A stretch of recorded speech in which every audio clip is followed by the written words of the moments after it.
حضرت عمر फारूक रदी अल्लाह ताला अन्हु की खानगी मामलात, अंदरूनी हालात, अदल और इंसाफ का तकाजा ऐसे कि गस्सान का एक बादशाह इस्लाम कबूल किया था जिसका नाम जबला बिन अहम था। गस्सान एक इलाके का नाम है, वो बादशाह था और पूरी रियाया के साथ मुसलमान हुआ। हजरत उमर उसकी बहुत तारीफ की, उसका एजाज और इकराम किया और हज के लिए गए। हज के वक्त तवाफ़े काबा के दरमियान एक मुसलमान का पैर उस बादशाह की लुंगी पर पड़ा। उसकी लुंगी थोड़ी सी सरक गई तो उसे गुस्सा आया और उसने खाने काबा के तवाफ के दौरान ही उस मुसलमान सहाबी को बहुत मार दिया। क्योंकि तवाफ में कोई जानबूझ करके किसी की तहबंद लुंगी खींचता नहीं, पैर पड़ गया, लेकिन वो बादशाह को गुरूर था अपने बादशाहत का, हाथ जड़ दिया, तमाचे लगाया। अब वो मुसलमान अदालत उमर में आए, हजरत उमर से कहने लगे कि मेरा गलती से पैर पड़ा और गस्सान का बादशाह मुझे तमाचे लगाया। हजरत उमर फारूक रदी अल्लाह ताला अन्हु ने अदालत में बादशाह को बुलाया। वो बादशाह आया। कल तो हजरत उमर ने मिठाइयां खिलाई थी, बहुत एजाज, बहुत इकराम, बहुत सारी चीजें पेश की थी, लेकिन आज जब बुलाया हजरत उमर का लहजा ही अलग था। वो आया हजरत उमर के बगल में बैठने के लिए, आपने कहा नहीं, यहां नहीं, वहां कटोरे में खड़े हो जाओ, जहां मुसलमान ने मुकदमा किया है तुम्हारे ऊपर, कटोरे में खड़े हो जाओ। वो गस्सान का बादशाह कहता है, ए उमर, क्या मैं बादशाह हूं, मुझे मुजरिमों के साथ खड़ा करोगे? हजरत उमर ने कहा, यह अदालत मुस्तफा है, यहां जब इंसाफ होगा तो सबको एक ही तराजू में रखा जाएगा। अब इंसाफ के बाद पता चलेगा कि तू मेरे गद्दे पर बैठेगा या ये मुसलमान मेरे बगल में बैठेगा। ये इंसाफ के बाद, फैसले के बाद पता चलेगा। तो हजरत उमर फारूक रज़ियल्लाहु ताला अन्हु ने दोनों की सुनी, क्या क्या मामला हुआ, गवाह आए, गवाह पेश हुए, फिर फैसला ये सुनाया कि गलती इस बादशाह की है। हालांकि वो भी मुसलमान हो चुका था, अभी 2-4 दिन पहले ही मुसलमान हुआ था, उसका दिल रखना चाहिए था। अभी हजरत उमर ने कुछ नहीं देखा, कहा, ऐ मुसलमान, तेरे ऊपर जितने हाथ इसने लगाए उतने हाथ तू भी उसे लगा ले, बराबर का फैसला है। गलती से तेरा पैर पड़ा और इस वजह से उसने जितना तुझ पर ज्यादती किया वो बदला तू ले सकता है। उस मुसलमान को जैसे हजरत उमर ने ये सुनाया, वो बादशाह कहता है, ऐ उमर, ठीक है मैं फैसला मंजूर करता हूं, लेकिन मुझे एक दिन का टाइम दो, कल मैं दरबार में हाजिर हो जाऊंगा, फिर ये आगे की कार्रवाई पूरी की जाए। हजरत उमर ने मोहलत दी, लेकिन इस मोहलत का फायदा उठाते हुए वो रातों रात अपने मुल्क भाग गया और मुर्तद हो गया। लोगों ने कहा उमर के एक फैसले से एक बादशाह वापस चला गया। हजरत उमर ने कहा, ऐसे 1000 बादशाह जाएं, उमर को कुछ फर्क नहीं पड़ता, निजाम मुस्तफा कायम होना चाहिए। ऐसे 1000 आए और जाएं, जिसको बुरा लगता है निजाम मुस्तफा वो जाए अपने गली में, लेकिन अल्लाह के नबी के दीन पर कोई हर्फ नहीं आना चाहिए। जैसे आज कानून बनाकर बैठे हुए हैं, शरीफों के लिए अलग कानून है, गरीबों के लिए अलग कानून है।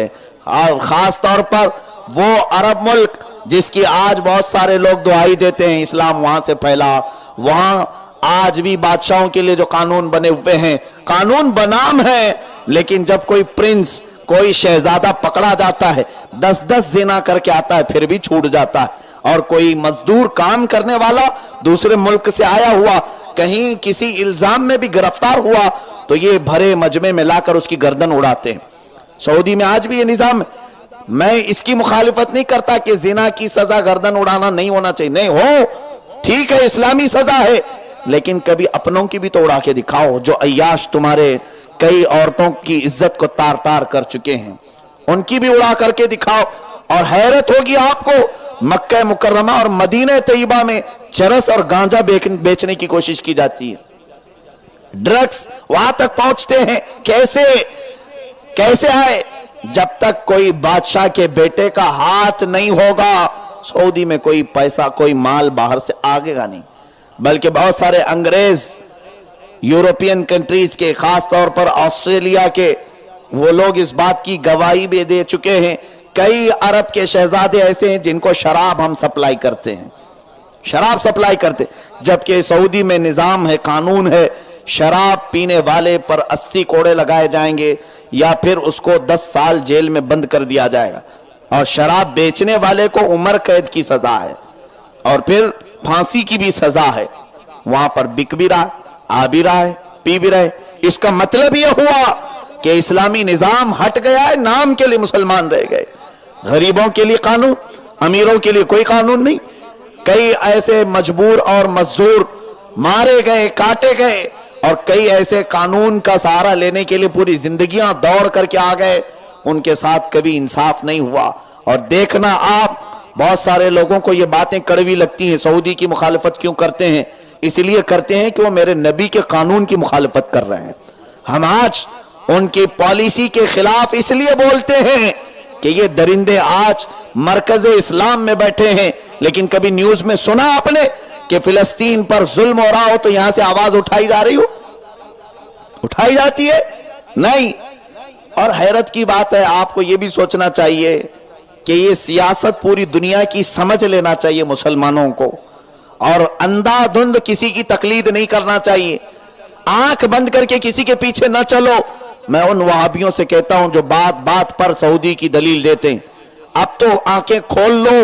जो इस्लामी मुल्क के नाम से अब तक लोगों में मशहूर था, और उसने अब जुआ खाने खोलने की इजाजत दी, सिनेमा थिएटर खोलने की इजाजत दी, औरतों के बेपर्दा होने की इजाजत दी, बीच बनाने की इजाजत दी, अब वो कौन सी शरीयत वहां कायम करने जा रहे हैं?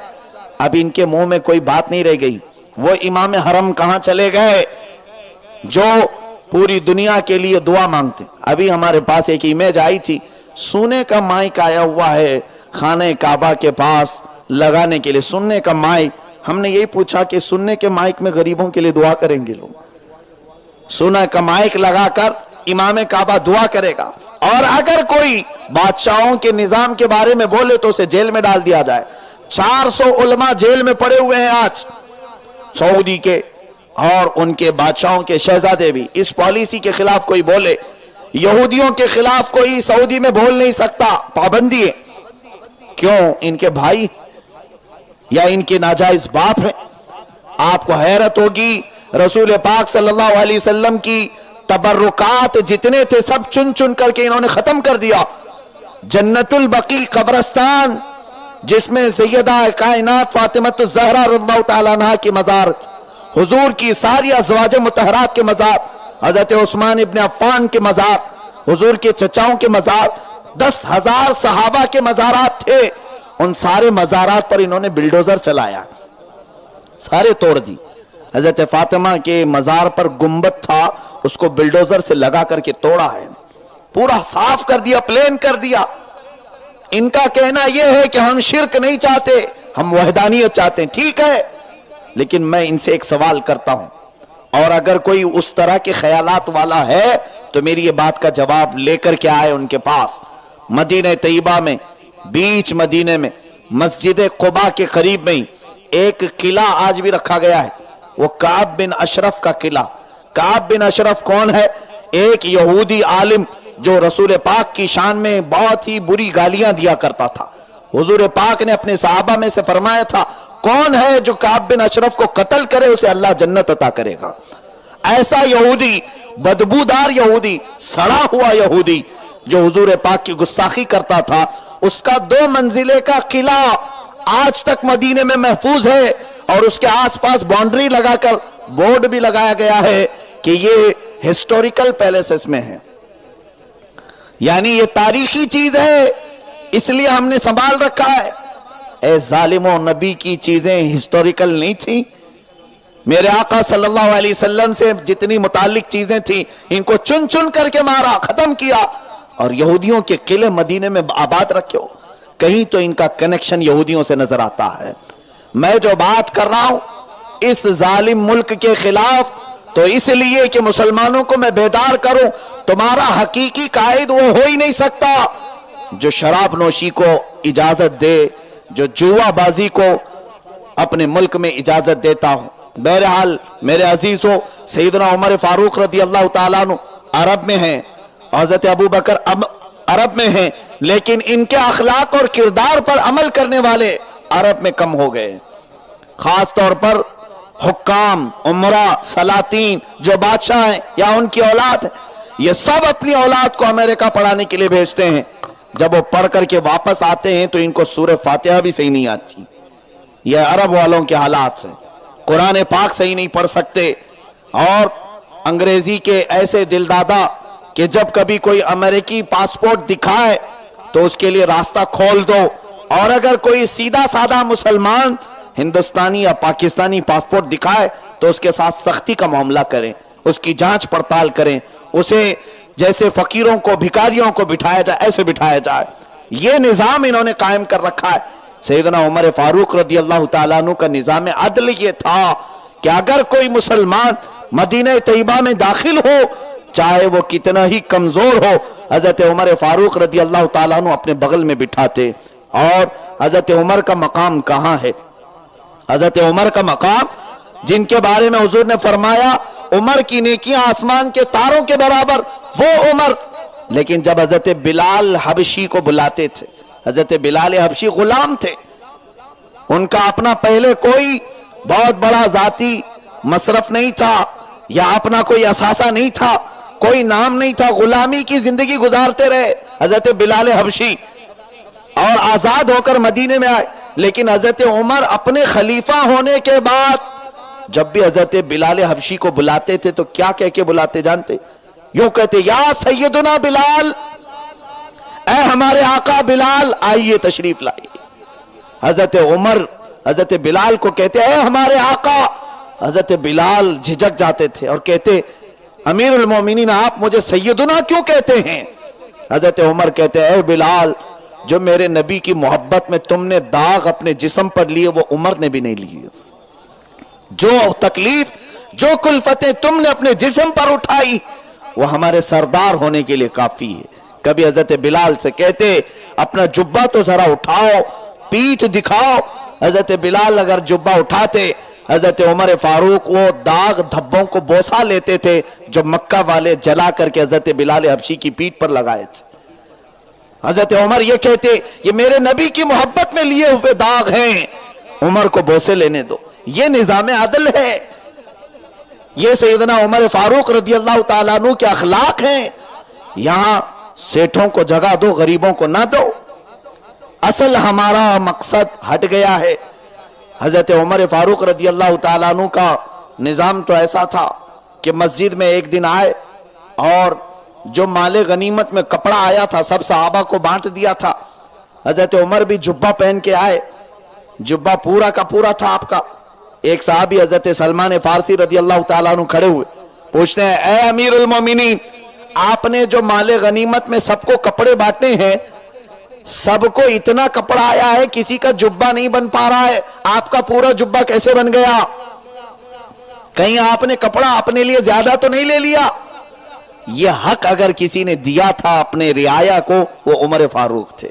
یہاں پوچھنے کا بھی حق نہیں ہے کسی کو کہ تم کتنا کھا رہے ہو، کتنا دبا رہے ہو، پوچھ بھی نہیں سکتے۔ زیادہ آواز کرو گے تو اندر ڈال دیں گے۔